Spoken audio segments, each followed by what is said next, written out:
reason I wanted her on here is I want people to quite possibly walk away with her, to get infected with her attitude and her.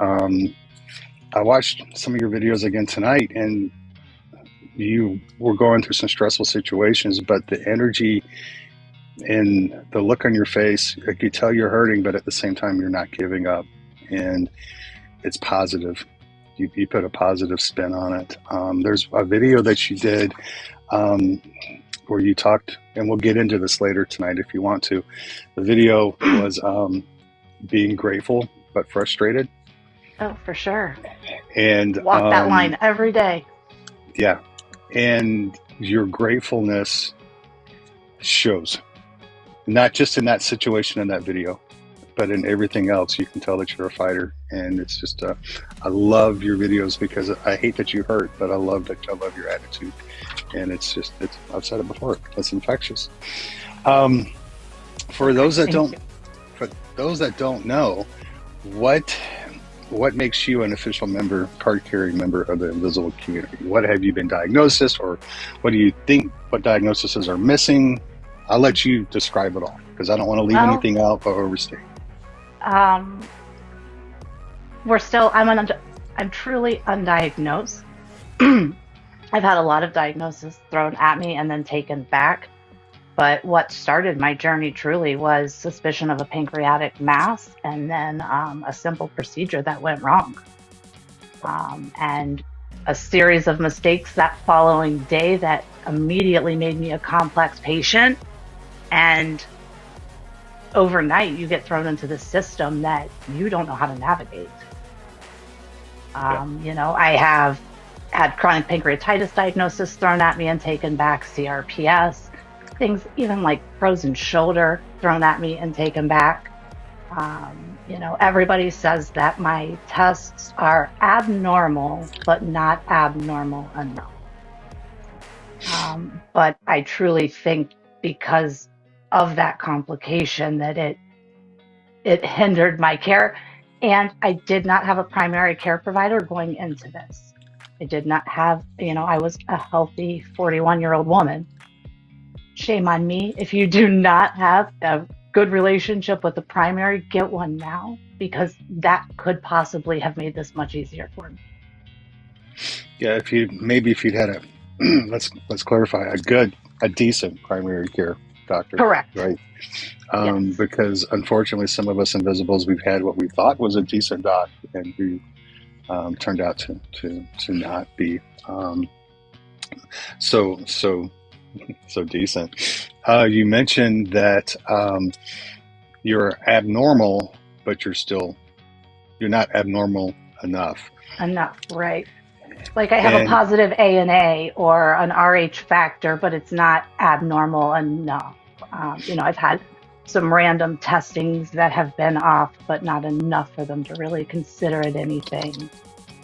And I think one of the examples that you brought up was they did a test, and you managed to check 4 boxes on that test. Mm-hmm. But seeing as you didn't check 5, well, can't do anything for you. I mean, that was chronic pancreatitis. That was after me leaving an endoscopic procedure with a piece of paper in my hand that says, you have chronic pancreatitis. And, 5 days later at my appointment, he said, no, you don't. You don't meet the criteria. You only have 4 of the 9 guidelines. Okay, well, what do I have? Unspecified pancreatic disease. That gets me nowhere.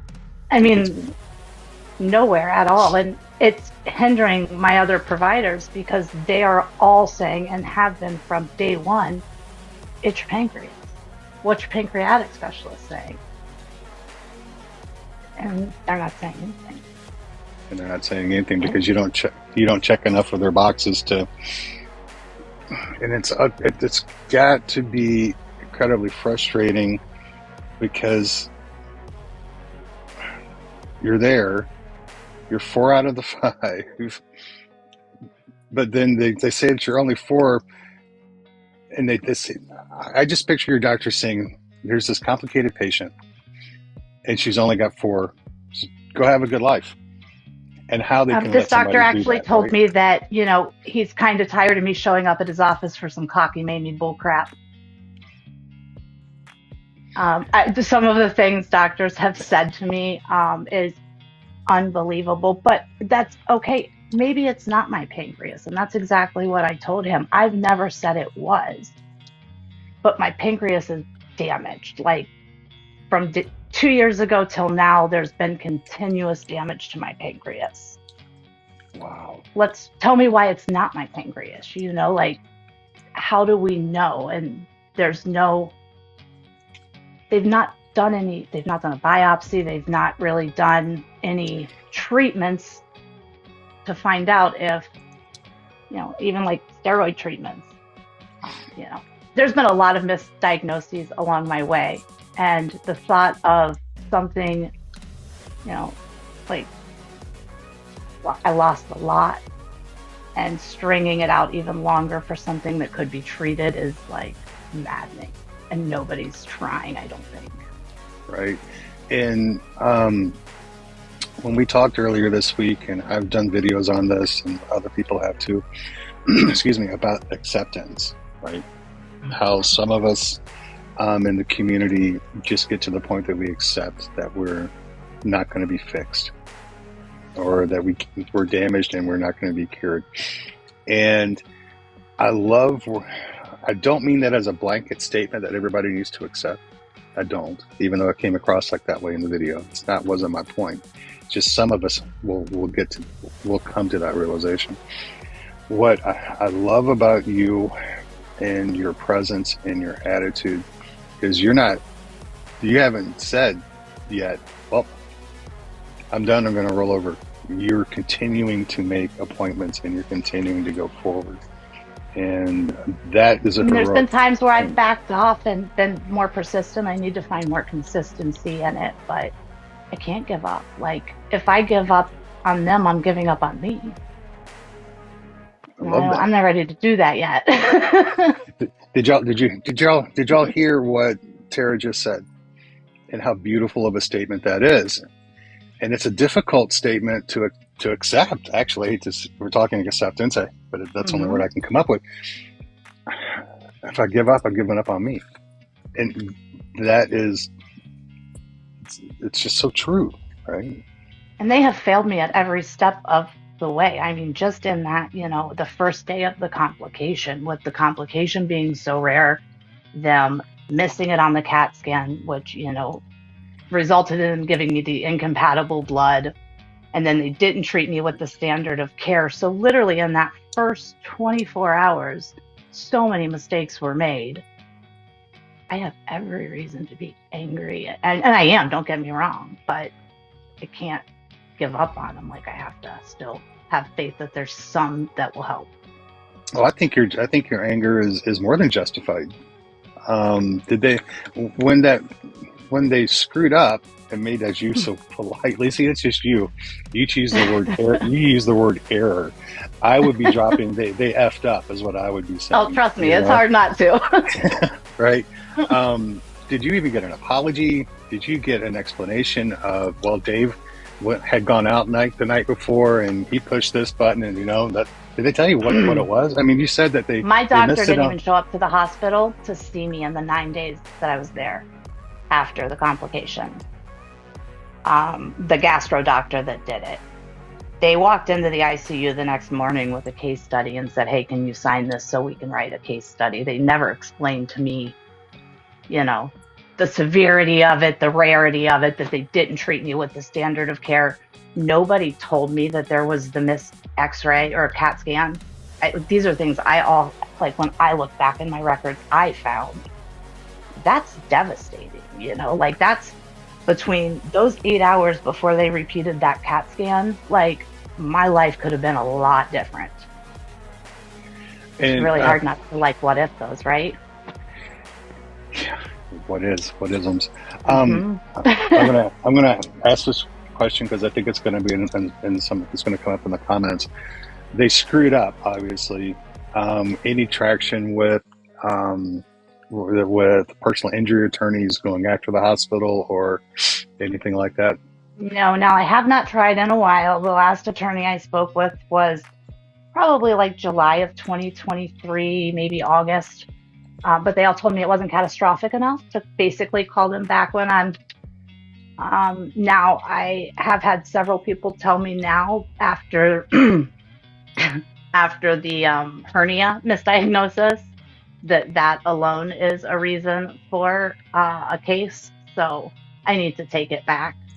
I mean, I didn't get approved for disability. They denied me my long-term disability because they will not document. They just now documented on my records 2 months ago I don't have a spleen. Wow. Like they won't put Yeah, anything in my diagnoses. because they don't want to. Mm-mm. It's like, I can relate it to me with Dr. Pena, Israel Pena, Granbury, Texas, who I fired and who is a terrible doctor, in my opinion. He kept throwing out things to me in the exam room. Infamous one to me was as he's walking out one day, I'm changing all your diagnosis. You now have fibromyalgia because nobody treats fibro with opioids. And he walked out the door. Right? Nowhere in my records from his office is the word fibro mentioned. He treated me for months saying I had opioid-induced hyperplasia, which is where if you take the more opioids you take, the more pain you have. He told me that I had that, but nowhere in the documentation in my records does it have. Right? It's like Amazing what they can do. yeah, It's and amazing. The things that they can say and get away with. SSI and the courts take those documents as gold, right? Mm-hmm. As they're infallible. They're always 100% right. And I think, unfortunately, you and a lot of people in the visible community, that's why I beg people to get their records so they know what's in it. Because we have to be able to, to kind of address it. Yeah, I mean, I dread looking at my records now, but I try to as much as I can because I don't have a lot of faith in them, especially when it comes to imaging, because there's just been so many things that have been messed up or amended along the way. Right.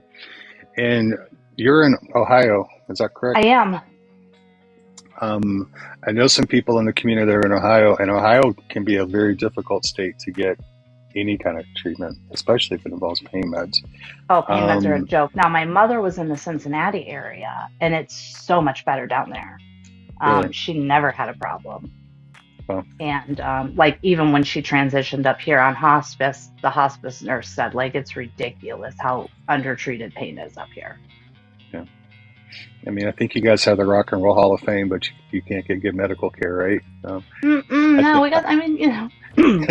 they offer all of these treatments or hopes. Right. But they don't offer anything in between, they had me on that wait list for those infusions for 13 months. But they did not give me any. That was the only hope I had. It was the only carrot. There was nothing to do in the meantime. Just wow. Well, man, we really hope those work for you. Well, yeah, me too. But this is crazy. And then to find out they only offer 36 patient treatments a day. 36 patients in a hospital system that large. Yeah, I was going to say, out of how many people that desperately are begging for them, right? I mean, I was on the waiting list for 13 months. And yeah, how frustrated was I when I walked in there and, they say they treat under 40 patients a day. Well, no wonder I'm waiting 13 months. Yeah, to get a shot. Crazy. Mm-hmm. That is nuts. Give me just a minute because I had a brain fart. My brain fog today has been mine does it all the time. Has been off the charts. You talked about some of the things that they offer, and you did a video today talking about number one, it's like pain therapy, group pain therapy. It's like chronic pain rehabilitation therapy. Okay. It's awesome. It's 8 weeks long. Was this something that you found and you decided that you wanted to go try? Was this your doctor said Look in your Yeah, I'm not face. seeking stuff like this out. Trust me. Like, How did you get? I How mean, did I this happen? understand that like it all is connected, but like you can only hear it so many times. I ended up somehow in the neurology pain program in February of 2023. And it's all through this chronic pain, rehabilitation. That's where I get my infusions. I have my interventional pain management doctor who Oh my wants to God, I do hate that the term. trigger point injections in my abdomen, which makes no sense to me. Um, but you can't really refuse anything. I'm just pushing it off and pushing it off. Um, yeah, I've had a gut health hypnotherapist. I've got a psychiatrist. I've got a regular, like, licensed therapist that I talk to. Like this, they wanted me to do an in-person IOP. Yeah, 4 hours a day for like 8 weeks. I'm like, no. Well, I'm just it's amazing to me that the healthcare system will throw all of that. Well, they'll invest all the money in that, Hmm. and instead of actually continue to do tests or to do research or to treat. I guess from my perspective as a pain patient, chronic pain patient, and a person dealing with mental health issues, instead of accepting the doctors accepting that, hey, an opioid pill is going to help this person.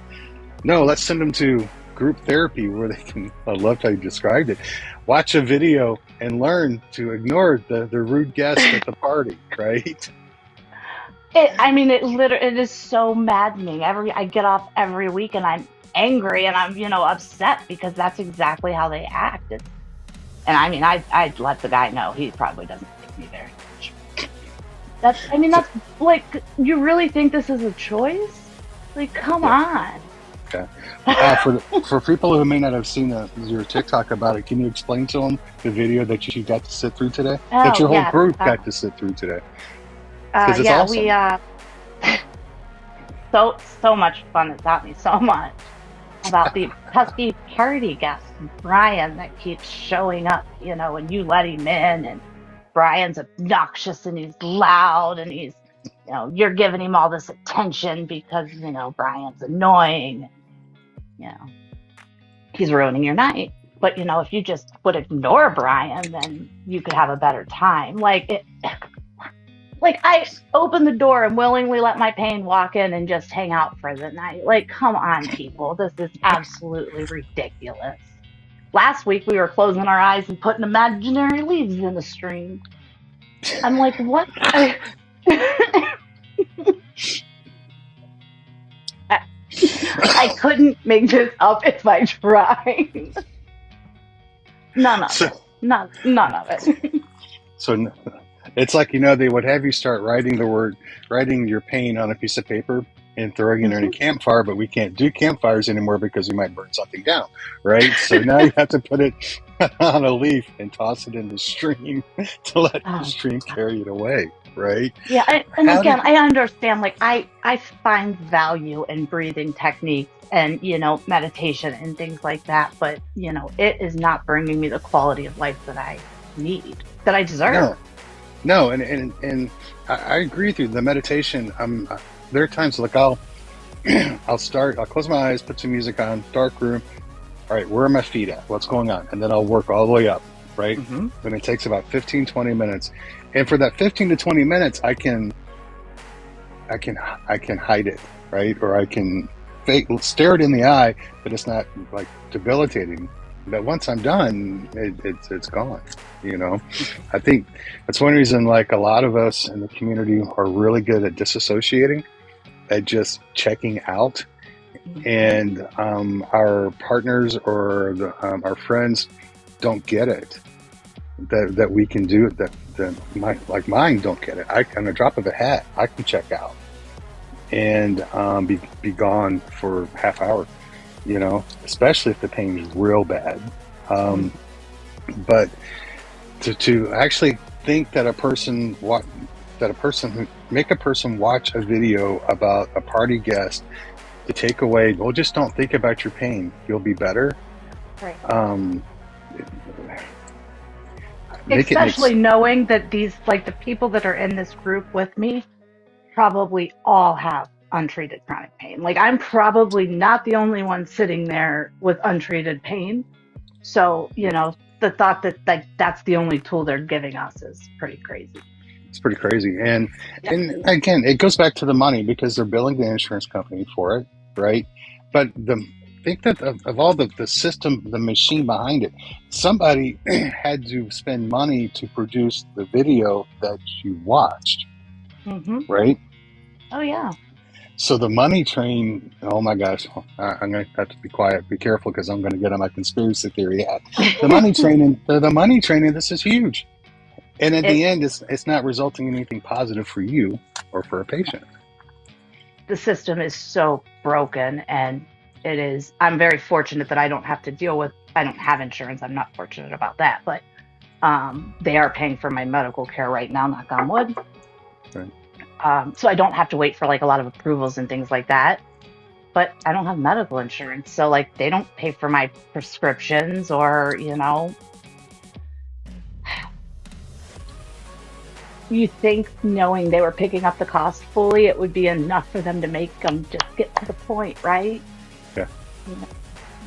Like right now, my medical bill starting December 1st, what's accumulated through now is $36,000. Oh my God. Yeah, I had 23 medical appointments last month. 23? 23. Wow. How do you keep yourself motivated to make 23 appointments in a month? And I'm not asking you to be always. a smart ass. I'm just curious. Yeah, I don't because... always. I had to cancel physical therapy on Tuesday. I'm glad I did now that, I found out my daughter came down with something and I'm not feeling well. My daughter came down with bacterial pneumonia. So I just started antibiotics. But if I don't do my part, right, I'm in there and I'm pushing and I'm telling them this is urgent, I need answers. So when they give me that opportunity, I have to do my part and show up. That's how I try to motivate myself is, if I can't say they're failing me if I'm not doing what I can or what they tell me, like I have to do my part. It's a beautiful mindset. I need to do my part. That's a beautiful mindset, especially when you're at times put through the I call it the meat grinder of the healthcare system. Mm-hmm. And being not just ignored but gaslit, right? And sometimes lied to. And sometimes people are making major medical screw ups with you and your body, and yet here you are, and you're still, I got to do my part. And if that's not an example if you need an example of why you're a hero to me and why your attitude is infectious, that's it. Thank you. Because I would have rolled over and raised the white flag a long time ago. I complain if I have 2 doctor's appointments in a week, right? I complain. Well, I draw the line at 2, I'm like, I'm done, so it is exhausting. The amount of, I just had, this issue where my shoulder froze and this hip pain started like the end of October. So I went to my primary. He sends me to an orthopedic who sent me to a neurologist, They sent you to a neurologist for your shoulder and your back pain? Mm-hmm. That's the first neurologist I've seen too, by the way. But I'm trying to grasp the logic, especially for your shoulder. Nobody can grasp the logic. It's insanity. The amount of hoops. Well, this neurologist said it's not your spine. You got to go see a general neurologist. Yeah, who knew? I mean, how many appointments is that shook out of one? It's constant. They don't give up.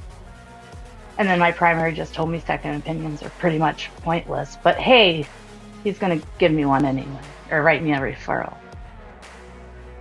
Did you ask him how's a neurologist supposed to help my shoulder falling out, or my or the Well, back? the orthopedic's the one that sent me to the neurologist. I don't, because she did. I'm telling you, the insanity of it, I couldn't make it up. Oh, I I told believe you her 100%. But I'm just this is about as high as I can lift my shoulder, like on my own. Now with force, it'll go a little bit higher. On good days, sometimes it'll go higher. Um, the day before I saw the orthopedic, my shoulder popped so loud that it woke my husband up, which nothing wakes my husband up. oh my And gosh. it moved a little better the day that I saw her, but now it pops every time like somebody moves it above that point. That wasn't a problem though. So she thinks it's she thinks But it's my neck. I'm just wondering. I mean, I'm blue collar. I mean, my degree was in communication broadcasting back in the 1990. I am not a doctor. I have no license. The only license I have is to drive. Right. I'm just trying Hmm. to connect the dots from primary care saying you have a low back, and a shoulder that's popping to a He said I had neurologist. frozen shoulder. I mean, She said, "No, you don't." I went to the neurologist. The neurologist says, "You got frozen shoulder." yeah. But I they understand when said you. that they said that basically I was, because of everything that went on in my abdomen for so long. I had that hematoma, and then I was recovering from the splenectomy, and then that hernia popped. So I was bent over so far and like clenched for so long that it messed with the muscles in my shoulder blade basically, so it's not tracking correctly now. And I have short muscle syndrome on my left side now as a result. Jeez. But Short I'm still muscle trying to syndrome. say that 10 times fast. I can't. I'm still trying to grasp how the. I'm surprised that a neurologist didn't just light your doctor up. That's the Uh, one. This they will neurologist. talk to each other. They will not talk to each other. I cannot force them, beg them. I do not know how to make them speak. I don't. I've tried everything. My primary sent him a message and they didn't respond to him. And I mean, that's acceptable. It's not, but in this system, it's acceptable. His response was, well, we'll figure it out. Well, I mean, at least Uh, they're consistent because sometimes I'll send messages to my portal, like they tell me I have to do. mhm. Don't call us with questions. Send a message, and I never get a response. So at least they're being consistent and not responding to other doctors, Yeah, right? I mean, that absolutely right, I guess. But it's how is that supposed to make me feel as the patient? If they're not even responding to you, how am I ever going to get anywhere? If like they need to speak. It's my rheumatologist and my pancreatic specialist. Like we got to get them on the same team. And It's like it's it's like pulling teeth, and I'm losing every step of the way. um, Dr. Mike calls it patient centered care. What's happened to that? It's Yeah, there is no non-existent, patient care. you know. And I talked to my pain doc the last time I saw him. I was like, "Look, I appreciate you doing X, and you helping here." I go, but I realize that I said I realize and I agree. I appreciate that you agree. Yes, I have pain issues. I have spine issues. I have XYZ, but we both run on the same page that leads to the mental issues I have. And you know that I'm seeing a therapist that's helping me with the mental issues. And now you're sending me to a neurologist who's going to help me with them. But you understand that it's the big picture that we need to treat me, not just, you know, L5S1, right? And, but because Well, that's, that's that's the me. piece I that's, walk into the office and they're like, "Oh, there's a complication," or "Hey, there's the pancreas." Like they don't see the patient. they don't see the patient. And I wish we could just beat them over the head with, I'm not a pancreas. I'm me, Hmm. right? Do you understand how you telling me that you're tired of seeing me for this, how that hits me, because I'm only seeing you because I don't know what else to do, Because I have zero quality of life. and that's it. You know, Just not, and how do I'm not able to rebuild it. Like I'm trying everything I can try. It's not that I'm not, I'm right? doing what I can, and it's been 2 years and things just keep getting worse. Why aren't we trying to stop it? Yeah. Slow it, something. Another video. Let me back up and pause for a second. When we talked on the phone earlier this week, you understand. Yeah, You can say no. you, Yeah, you okay. can do whatever you want. Okay. And you can tell me to take a hike anytime you want. You did another video. Well, it was that one that grateful but frustrated, Hmm. and then you've done a couple of others. One Ooh. about dishes in the sink, Yeah, you see and that? Crazy. and um, Always having a, to ask for the same thing to be done repeatedly is ridiculous. a Madness. lot of us in the community, myself included. I know Amy, who's on with me a lot. She's Hmm. included. I know Joe, who does a lot. We are really blessed because we have a partner that gets it. And they may not totally get it, but they understand what our limitations are and what they can do. But unfortunately, there's a lot of people in the community that don't, Hmm. and you're kind of fighting that battle, right? Yeah. It's Um, it's hard to, want to complain in a situation. Um and I don't it's complaining, it's venting, it's life. Um when you are 100% reliant upon somebody for your needs. Like of course I am extremely grateful for everything that he does, but that does not mean there's not frustrations or things lacking or, um just relationship crap, right? Like right. I don't know how anybody does it with no support because I could not imagine. But I get to my appointments. He gets me to a lot of them. But like as far as like his engagement with my care and truly understanding the medical aspect of it, he does not. Now he can look at me and know immediately, like you're not feeling well.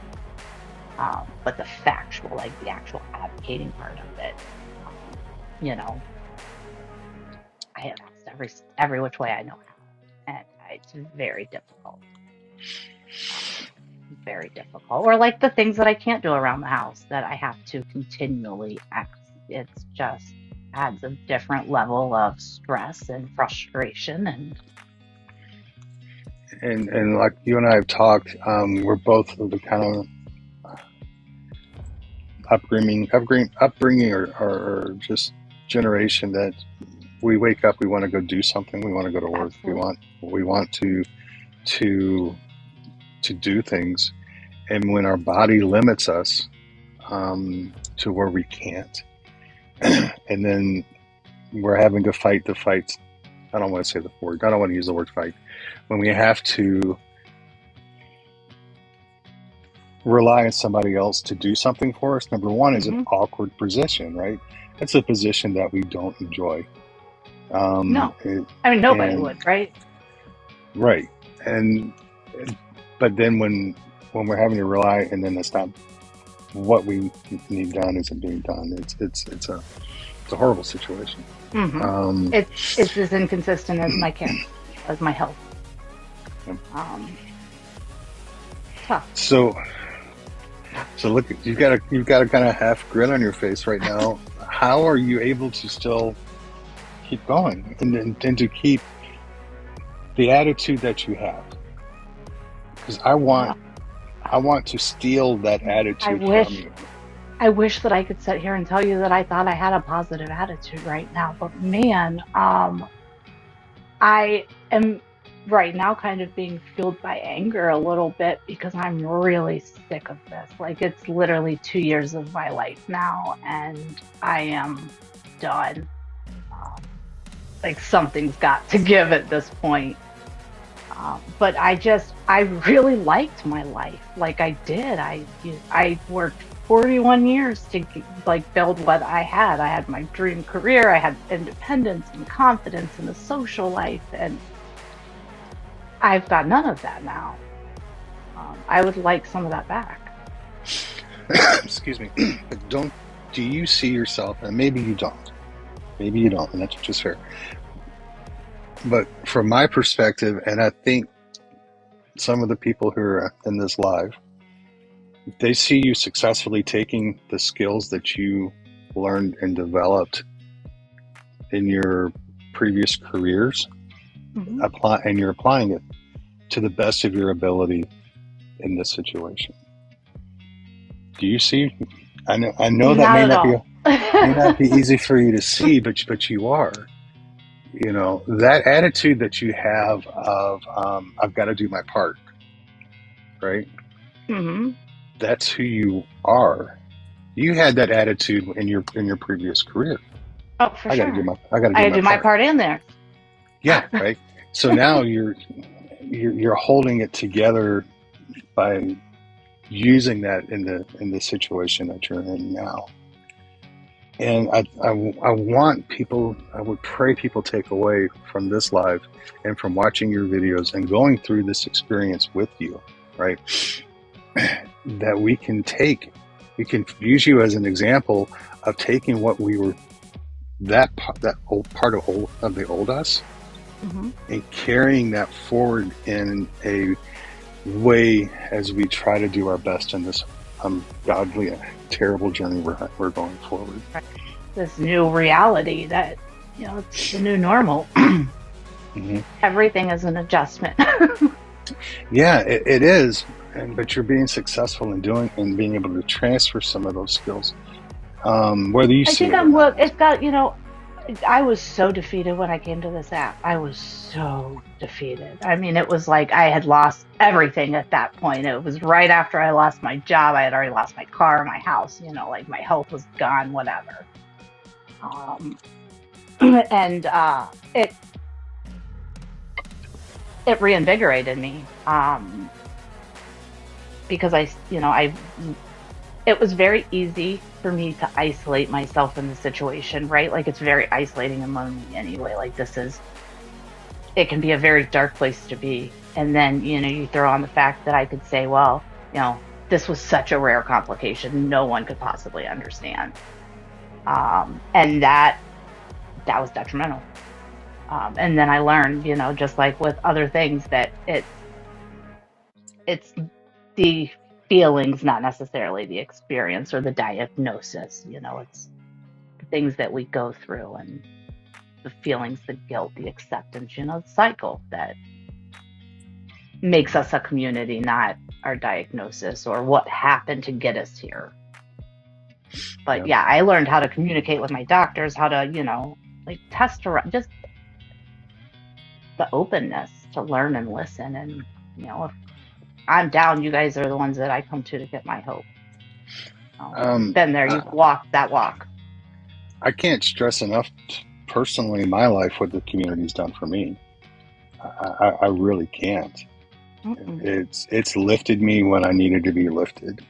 It's given me it's tips on how to treat how to go to a doctor's office.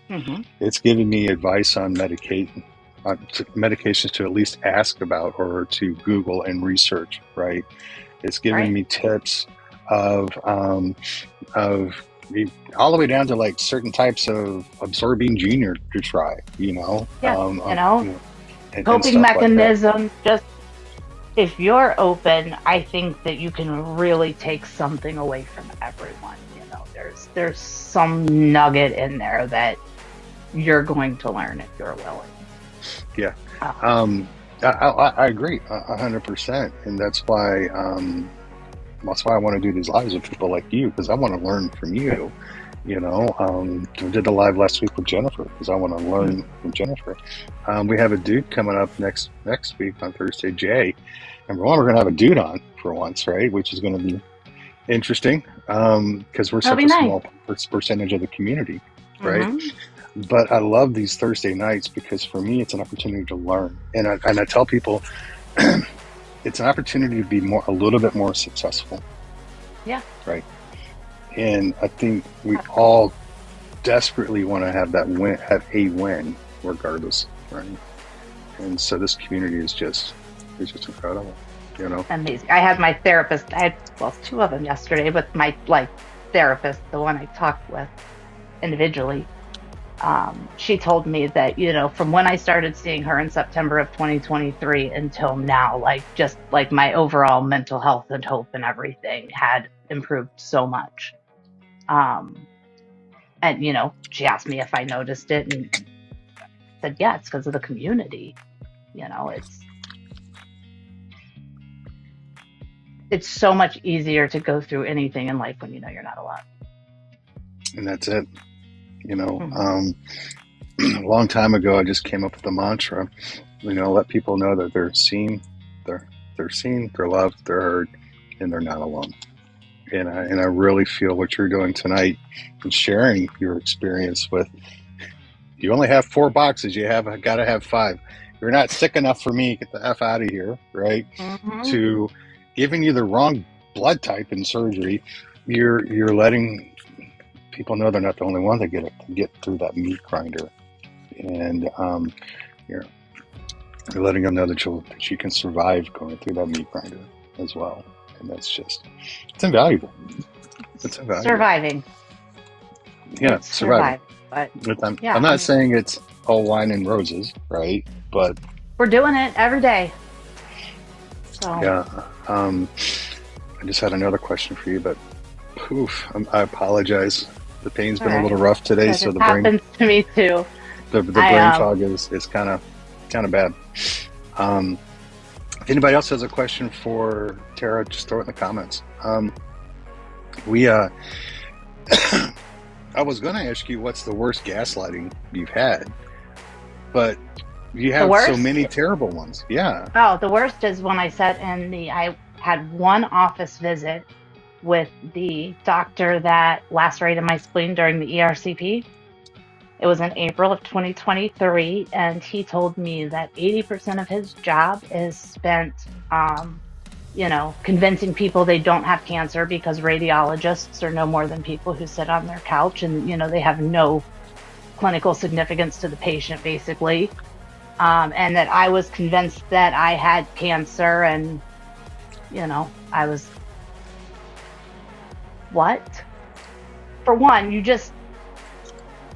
you're telling me to believe you that I don't have cancer based off of, like imaging, but now you're telling me these people are fools and 80% of your job are talking people out of what they say. It just, there's physical things that are, happening on imaging or whatever, and it's just, they don't hear you, they don't listen.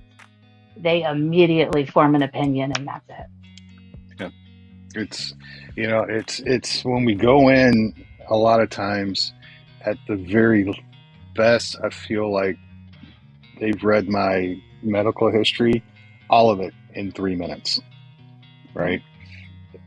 But they use that 3 minutes before they meet me, and they use 10 minutes in the exam room, and that's where they get their ideas about me. And it's like we have such a short window to explain who we are. And when they see a complicated patient come in, the vast majority of doctors, they'll tell you something, they'll tell you something just so that you'll never come back. They'll just refuse to see me. I've had doctors say, absolutely not, you're too complicated. You need to go back to the doctor that did it. Yeah. Who knew? And it's like they know that they could see. I've said this before. It's so much easier for them to write blood pressure meds and boner pills than to deal with somebody who's complicated. Gotta fit inside that box. Yeah.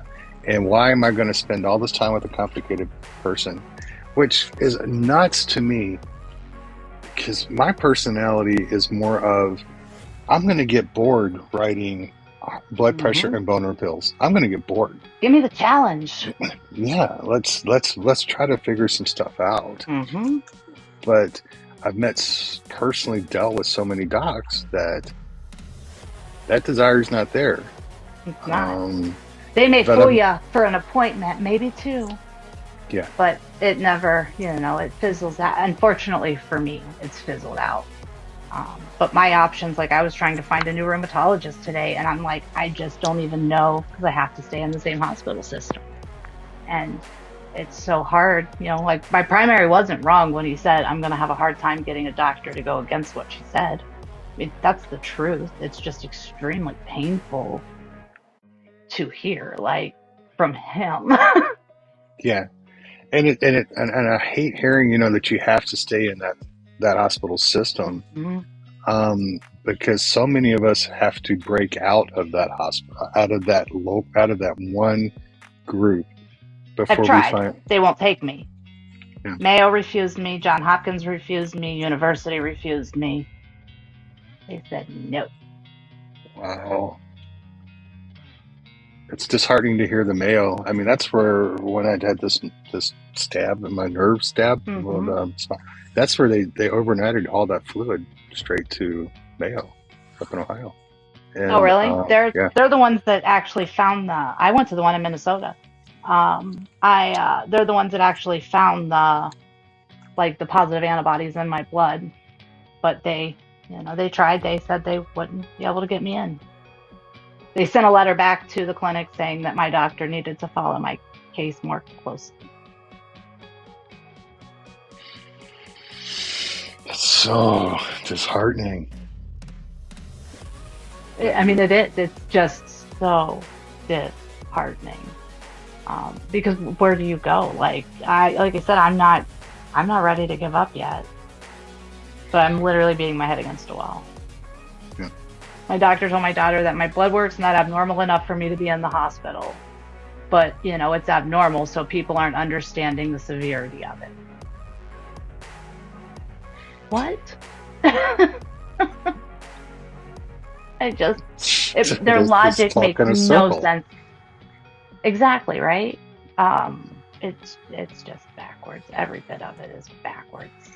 It goes back to the lack of patient-centered care, and the more I was talking with a doctor, with an actual doctor, and they're like, everything now, because of hospital systems and insurance companies, is specialist directed.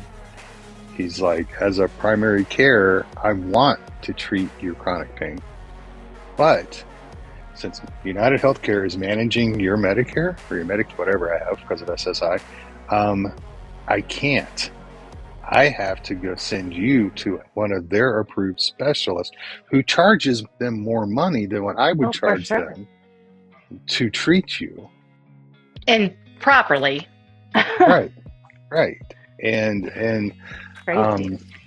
Not only that, but they specialize in so little areas, like I have 3 GI specialists. Why? See, I didn't even recognize when I went to the neurologist I finally got referred to for my migraines or whatever these headaches are, and the brain fog and everything. He's really straightforward, really super nice guy. Walks in, said, "Hi, I'm Dr. Adams. How would you like to be addressed?" I mean, he was being all gender, everything. He was really cool. And I'm like, just Keith, it's fine, man. That's fine.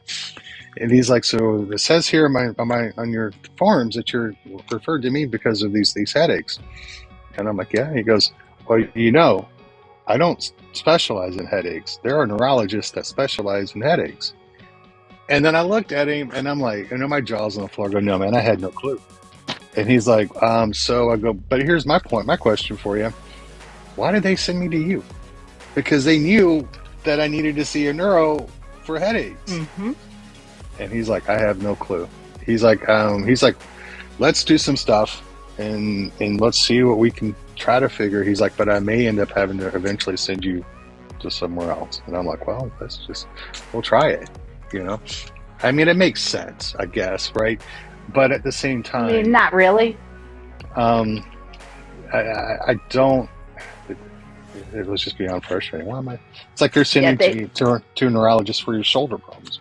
Hello? they, yeah, and now they're sending me to I asked my primary. I said, "Well, what's a general neurologist?" He's like, "I'm not really sure." He's like, "Everything specialized is so small now." I'm like, "Well, right? Like, Yeah, that's the problem, buddy." that's it. Hmm. And without the diagnosis or a diagnosis, they're not going to want to talk to you. And when you're complicated, they're not going to want to talk to you. No, no, and it's crazy, but it's like it's just everything that they're doing. I'm winding up in these programs that should be last resort instead of first resort. It's just everything is so. You're winding up in programs with videos that teach you how to deal with a bad party guest. That's right. Don't you feel I should have started there and then maybe move to infusions or maybe some medications in between there? Something. I'd be asking Right for in the boat. medication. I'd be asking for medications to keep me sane and polite during the videos, telling me to be nice to to ignore the party guests, because I'd be like, Oh, get the fuck out of here. it's bad. I'm not sitting through this. Yeah. I wonder what would happen if But you you know told what? them You get fearful. If I don't sit through it, what are they going to do? that's Are it. they going to refuse me my infusions? Possibly. It's the blackmail, right? It's the I'm medical not willing to blackmail take that the goes chance. on. That's why we do the test. That's why we let them stab us. That's why we, everybody. I think every invisible has their hard line on on something that. Okay, I'm not doing this. Like for me, it would be the installation of like a nerve stimulator or something. But everybody has their own line. But it's like, okay, I have to go sit for an hour and a half to learn how to ignore my pain, which I'd have to be medicated to sit for an hour and a half because my back can't handle sitting for an hour and a half. You know what I'm saying?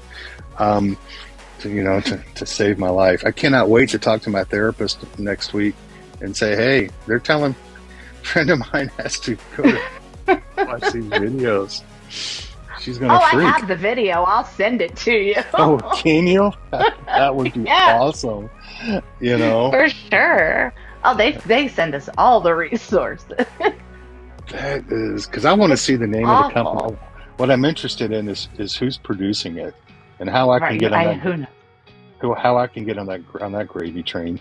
Because just like I just can't even fathom. I mean, could you imagine just sitting there? Especially yesterday was a really high pain day too. So like that's just like I just want to reach through and just shake them. I mean, I get the mental part of it. I get the meditation part of it. There's a guy that did a video a long time ago, and I laughed at him, where he said, "You need to sit down and have a cup of tea with your cough, with your pain." And I was having a really bad day, pain-wise, that day, and I destroyed him in a video, because I was like, "Are you kidding me?" Right. And I think the conversation I'm having with my pain is I hate you, and it's telling me it hates me. That's as simple as it is. But it's just I'm just going to ignore you. I'm going to ignore the bad cast. So they ask you questions. They're all just a complete and total, like, oh shoot. I forgot what I was going to say. Sorry. That's all right. Like the pain questionnaires that they ask you, how much does your pain interfere with your daily life? Or, how much does your pain cause you depression? Or those things are also just twisted backwards, And the thing is, I would answer those truthfully if they would respond to them truthfully. Mm-hmm.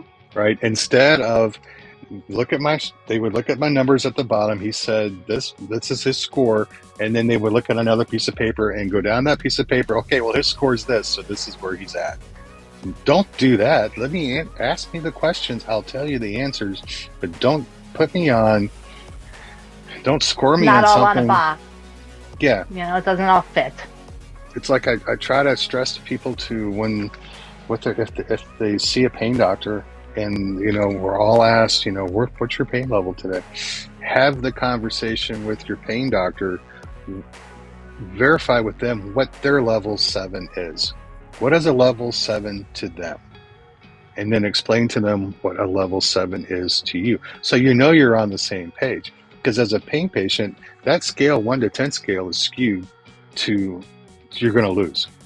Because your 6 is another person's 10, because we're all different. And we need to have that conversation with our providers. This is what a 7 is to me. What's your 7? So we can understand. So, okay, my 7 is a 9 for you. Okay, so we get that now. Or my 7 is a 5 for you. So we know, So we're comparing apples to apples. That's it. I just had to, my primary, I made like visuals because they're just not getting the point, I don't think. I just don't think they understand the impact that this has had and still has on my life. So I took him like, look, here's the shit I'm not able to do still. Yeah. All written out for him, but I'm working on a pain scale now because that's exactly right. Like, they may look at me and I'm going to tell them I'm an 8 and they're going to, but they just don't understand. No, and they don't get it because as your pain, you've experienced it for such a long time, for a couple of years, that your ability to handle pain has increased. It's just, you recognize the pain, you feel it, but at the same time, dishes have to get done to the best of your ability, right? Or you have to go to the grocery store, or you don't eat. I really can't do dishes. I know, like, that's not a joke. Like, I really can't do the dishes. You did a video which just hit me really hard, but talking about one of the things that you realized was how heavy your dishes were. Yeah. How that's heavy not your even pots and pans are. I had to buy new pots and pans too, but new dishes because my plates were too heavy for me to hold. My silverware, I had to go and buy lightweight silverware. Especially at first, like I couldn't. Oh, it was ridiculous. Like, the things you just don't think that you're ever going to have to shop for. The weight of a pillow. My blanket was too heavy for me to move it on and off of me. Yeah, another one of your video, the other one that you did that I loved was talking about not having to. It's just this topic, not understanding the adjustments you would have to make to be where you're at now, right? Constant too. Yeah. Like, it's more. It includes simple things like sitting in a chair, or which chair am I going to try to sit in, right? All the way to, I need to get lighter plates. Yeah, I'm living on my first floor because I know I can't do the steps. I have a bedside commode down there, so I come upstairs when I have to, but I really limit it because it is a lot. And you don't think about things like that. You don't think about the fact that you're never going to be able to wash dishes, or that's going to be your goal in life, right? Like, you go to physical therapy and they're like, what's your goal? And I'm like, to wash the dishes, to do the laundry, and to be able to walk to yoga again. 2 years into this, I feel like those are pretty reasonable things I should be doing. But, and for me, a lot of the time is, I want to get a shower this week. And how... That's a big one. How, to a normal person, when you tell them, what are your plans this week? Well, if I'm honest, I'm going to get a shower on Wednesday. That's my goal for this week. What do you mean you're not taking like 1 or 2 showers a day? Not if I want to make it out of bed every day right, this week. Maybe a week. No. Yeah, it's just not feasible. No, it's not. Not at all. And I think that's a thing, I want to do a live or videos or something. I keep bringing it up. Amy and I have talked about it a few times on words and terms and things in an invisible's life that we wish, or that are different than in a normal person's life. And I want to include the things reasons. When we do victories on Tuesdays, right, I tell people, did you get a shower this week? Did you lose and then find your car keys, right? Because I have with dealing with my brain fog, right? Did you lose your phone? I lost my phone. Mine were in the freezer the other day. See, I lost my phone 5 minutes before the live started. And I'm yelling at Valerie, have you seen my phone? That's an important thing to have tonight, right? Okay. Yes. But I want to include that because to us, it's important. Yeah, And I mean, and it is to literally it's constant. You have to constantly modify, or at least yeah, I have had to constantly modify everything. and it can be a Debbie. I mean, I don't want to be a Debbie Downer, but it can be depressing as hell too. I used to be able to do XYZ, right? And now Oh, I'm those looking forward to appointments get are a the shower. worst. Yeah, You have to those appointments with disability, or like those, your therapy appointments where they're like, okay, well, tell me what you used to be able to do, what your day used to look like, what versus what your day looks like now. yeah, I'm yeah. like, really? You want to torture me today? Because that's torture. I But would they, be a smart ass, and I'd be like, how much time do you have? yeah, And then what point do you want me to? Where do you want me to start? You know, I would drive nearly 1,000,000 miles across country, hauling 80,000 pounds of goods. I would run in a big truck, overloaded in a big truck in the oil fields with sand for 72 hours straight. I would not sleep. I would be behind the wheel. I'd be loading sand, blowing sand, getting back in, and just continuing it until my body collapsed. Now I try to get a shower once a week. I go, you fill in the rest. There you go. You yep. know, um, but I don't want to end this on a Debbie Downer, because this is what you bring to TikTok. Now, if you're not following Tara, please do. And I'm not sugarcoating it. Your story sucks. It I does. Oh, hate that yeah. There's no sugarcoating it. It sucks. I hate that you are a member of the community. You learn. Hindsight always bites you, right? But like, count your blessings, man, because you never know. You You never know. just never know. But you have this It can ability. literally happen that quickly. It can. Oh, it can in a heartbeat. Hmm. In Yeah. a heartbeat. A man, Amy was talking the other night about a pharmacist lady that was talking about, hey, people who take pills are basically blah blah blah, and what a terrible life and everything like that. And it being a complete ableist. How do you express to them this could be you tomorrow? You could be one surgery away from them giving you the wrong transfusion, or Yeah. them accidentally cutting something, and Or you and could you're walk like, outside, and it's simple. It doesn't have to yeah, be catastrophic. It can be. It yeah. just happens fast. Well, I think it was Joe. I think his CRPS journey, and I could be wrong. Joe, if you're here, correct me, please. It started with what's a slip and a fall, right? Hmm. And now he's dealing with tremendous CRPS issues. So, um, Shelly did have a question.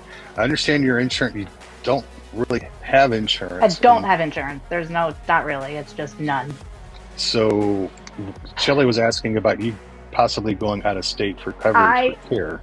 am in the process of trying to figure out the best way about going to get medical insurance.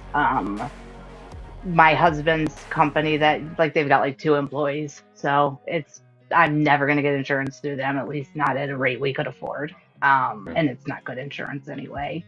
I'm married, so we can't, get assistance through the state. So possibly divorcing, just so I can apply for. I mean, and stability Yeah. wouldn't be a bad thing either. So, but just to have that, I think that.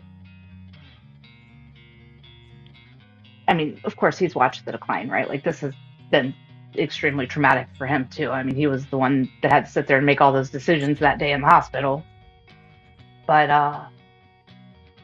I think that he realizes that it's like, we got to get out of this. Like, I think that there's finally some acceptance on that end that it's probably pretty bad. So that it's time to start taking steps to look elsewhere for care. Right. Hopefully this Right. time they'll take me. I'm further away from that complication now, but we'll see. Okay. Another comment I saw.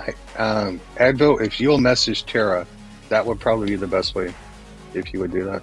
Advo's got a lot of good information about insurance and that type of stuff. Absolutely. That she's dying to get to you. So, is there anything we didn't touch on tonight that you wanted to get out, that you wanted to say, that you wanted to let people know about you, your story, your experience, the invisible community? How grateful I am for you guys, because like I said, if it wasn't for you, I don't know where I would be. I was at such a dark place. And I mean, the fact that my therapist acknowledged it yesterday is huge. It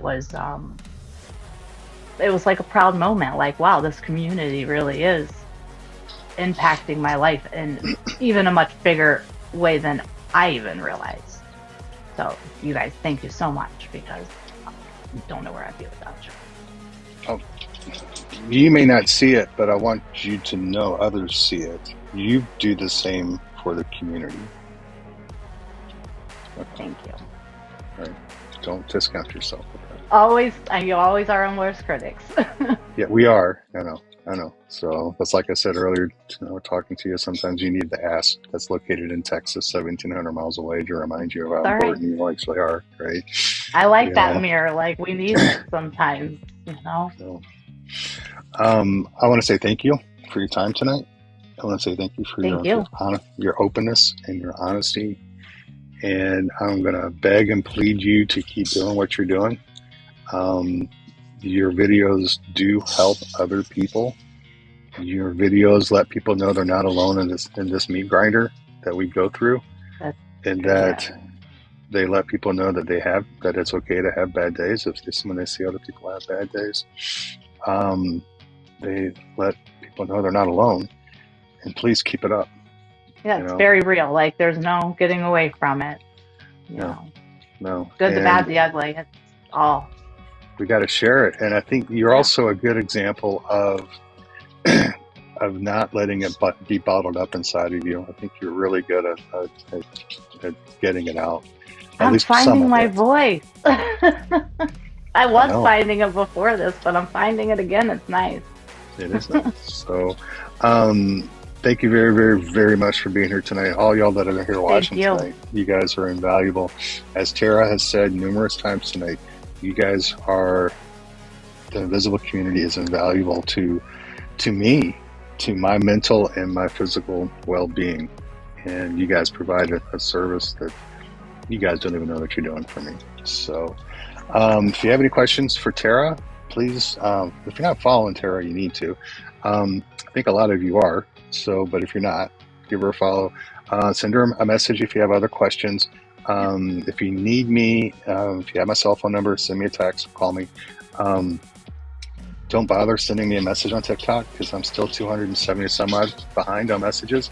And that's not a brag, by the way. That's not a brag. It just shows you how bad my brain fog was for a time frame. It's Keith, KEITHCPP @gmail.com. Keith, chronic pain patient at gmail.com. And I'll get back to you. You guys are the best. I hope everybody has a better week this week. Survive the storms the best that you can. And Miss Tara, thank you so much for your time. And if you need anything from me, you got my phone number too. You let me know. Absolutely. All right. Same to you. See you guys. Be safe. Peace. See you. Have a great night.